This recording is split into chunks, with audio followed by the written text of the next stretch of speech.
আজ আমি দেখাবো কিভাবে খুব সহজ উপায়ে ঘরেই তৈরি করবেন রেস্টুরেন্টের মতো সুস্বাদু ঘন আর ফ্রেশ আনারসের জুস। একবার বানিয়ে খেলে বারবার বানাতে ইচ্ছা করবে। চলুন শুরু করা যাক। আসসালামু আলাইকুম। আজকে আপনাদের আমি দেখাবো রেস্টুরেন্টের মতো কিভাবে আনারসের জুস বানাতে হয়। এখানে একটি বড় সাইজের আনারস নিয়েছি। আমি কিন্তু আনারস খুব সুন্দর করে ধুয়ে নিয়েছি। আমি এখানে ছুরি দিয়ে কেটে নিচ্ছি। আপনারা আপনাদের সুবিধা মতো কেটে নেবেন।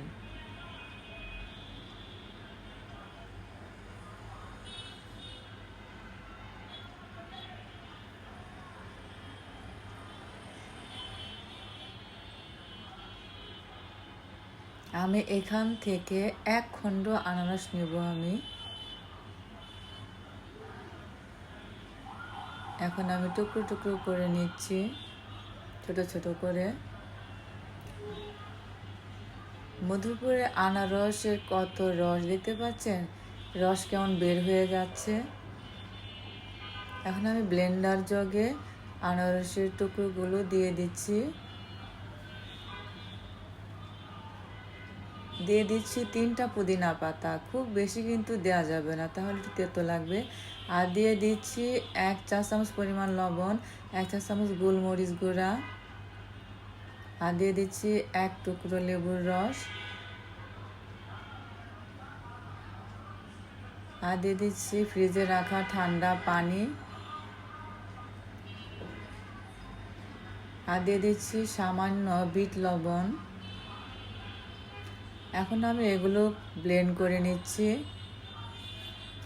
আমি একটা ছোট কাঁচামরিচ দিচ্ছি, শুরুতে দিতে ভুলে গিয়েছিলাম। আর দিলাম 2টা ধনেপাতা। আবারও ব্লেন্ড করে নিচ্ছি। তো আমার ব্লেন্ড করা হয়ে গেছে। এখন আমি গ্লাসে বরফ টুকরো দিয়ে দিচ্ছি। বরফ টুকরো দিলে খেতে আরও ভীষণ ভালো লাগে। এখন আমি জুসগুলো ঢেলে দিচ্ছি। আপনারা চাইলে জুসগুলো ছেঁকে নিতে পারেন। এখন আমি লেবুর স্লাইস করার টুকরো দিয়ে আমি সাজিয়ে নিচ্ছি। এভাবে জালে দেখতে ভালো লাগে। আর দিয়ে দিচ্ছি স্ট্র। ক্যামেরা অফ রেখে আমি আনারসের জুস হালকা ছেঁকে নিয়েছিলাম, আর ফেনা উপরে উঠে গেছে। অনেক সুন্দর লাগছে এখন দেখতে। আশা করি আজকের আনারসের জুসের রেসিপিটি আপনাদের ভালো লাগবে। যদি ভালো লাগে তাহলে ভিডিওটিতে একটি লাইক দিন। এমন আরও সহজ ও মজার রেসিপি পেতে আমার চ্যানেলটি সাবস্ক্রাইব করুন, পাশে থাকুন। সবাই ভালো থাকবেন, সুস্থ থাকবেন।